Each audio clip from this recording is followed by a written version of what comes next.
各位朋友，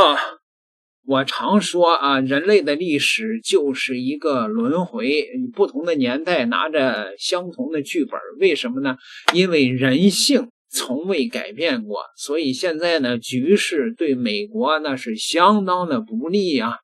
按照這個歷史學的研究，一個帝國超過250年啊，那就是面臨崩潰的極限了。正好今年是美國的250，是吧？美國的有一些有識之士，美國的一些議員現在也看到了這個跡象。他是這麼說的，美國現在正在為了追趕中國耗盡國力啊，如果你再這樣趕超下去的話，美國的下場就堪比當年的前蘇聯。他為什麼這麼說呢？美國的議員啊，頂級專家說，美國明明沒那個能耐，卻硬要和中國比，耗盡國力追趕中國，搞不好就要蘇聯式解體。那位說他怎麼看出來的呀？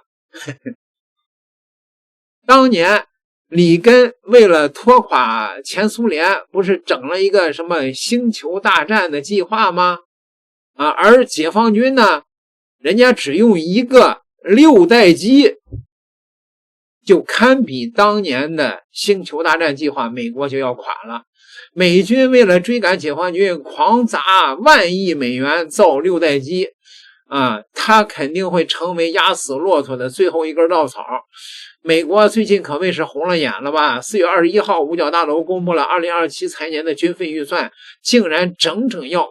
1.5萬億美元，相較於本財年暴漲42%，創下2戰結束以後美國軍費最大的增幅記錄。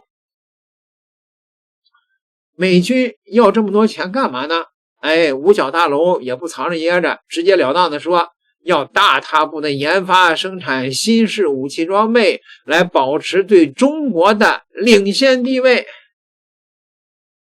現在啊，你注意啊，美國不再叫嚷中國是敵人了，要從實力上壓倒對手了。被中國制裁的那個盧比奧前2天的時候啊，記者招待會的時候說啊，我們呢希望能夠在西太平洋地區保持軍力存在，來威懾中國啊，那不準備要打敗中國，要威懾中國啊，對吧？那中國能怕你那兩個三腳貓啊，對吧？那武器嗎？是吧？威懾得了嗎？威懾不了了。隨着軍費的暴漲，美國的右翼媒體那是一片彈冠相慶啊，仿佛只要這筆錢批下來，美國就能一舉洗刷這麼些年拉胯的形象，重新變成天兵天將啊，反華彈指可勝，輕鬆吊打俄羅斯和伊朗。可是美國國會的前地緣政策分析師，知名的國家安全專家布蘭登直接潑了一盆冷水，他痛心疾首地表示，再這麼折騰下去，妄想追趕中國，美國怕是比前蘇聯還要慘了。因為擔心中國的6代機率先服役，川普在 F-47 戰鬥機還沒有一架原型機的時候就批准了採購計劃，而美國的海軍也不甘落後，生怕被搶了風頭，正火急火燎的要搞自己的6代機，甚至連4等人的海軍陸戰隊也跳出來湊熱鬧，表示要搞個能在2棲攻擊艦上進行短距垂直起降的6代機。專家說呀，現在呢，美軍正在大幹快上，以求追趕解放軍。可真正可怕的是，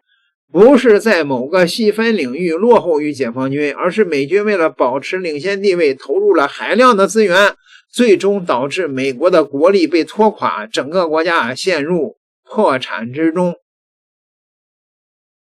多麼清醒的美國專家呀！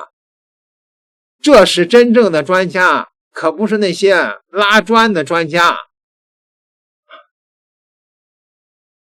美國呢，還有這些稱職的專家給這些狂熱的美國人潑冷水，說明還是有明白人的。當年的蘇聯是怎麼解體的？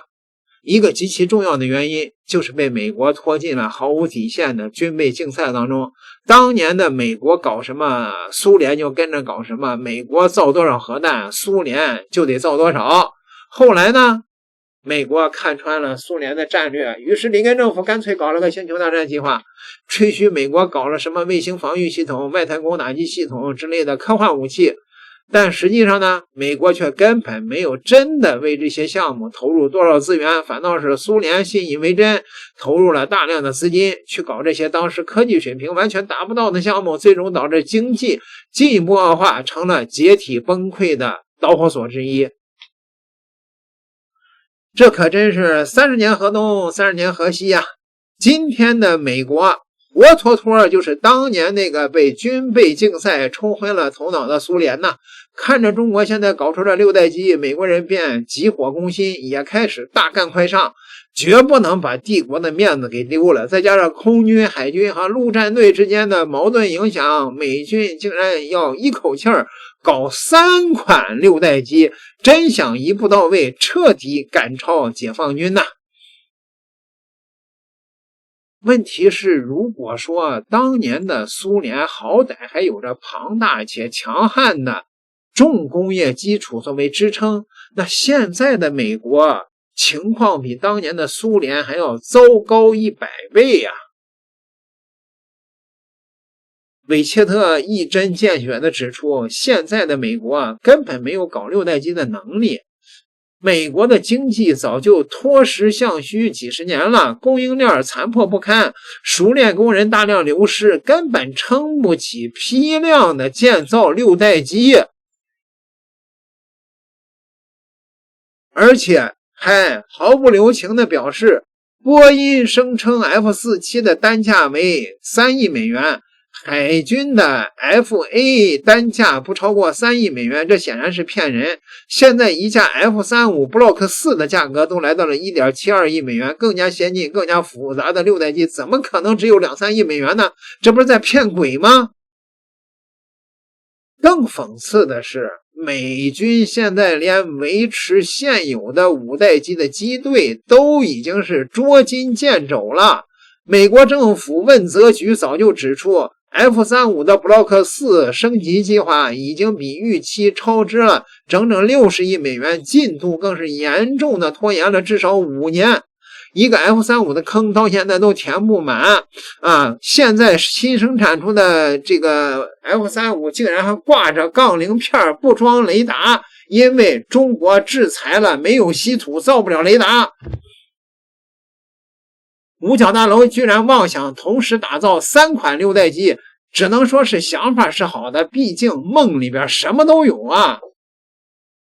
就算美國人真的把6代機搞出來了，其實也沒辦法領先中國了。現在中國的6代機都搞出好幾架原型機了，可美國的 F-47還停留在 PPT 上。至於海軍的什麼FA 之類的，那更是八字沒一撇呢。雖然波音吹噓 F-47 會在2028年首飛，2029年服役，但明眼人都知道這幾乎不可能實現。冷戰結束以來，美國的哪個武器項目不延期個3年5載，更別提6代機這麼複雜的武器了。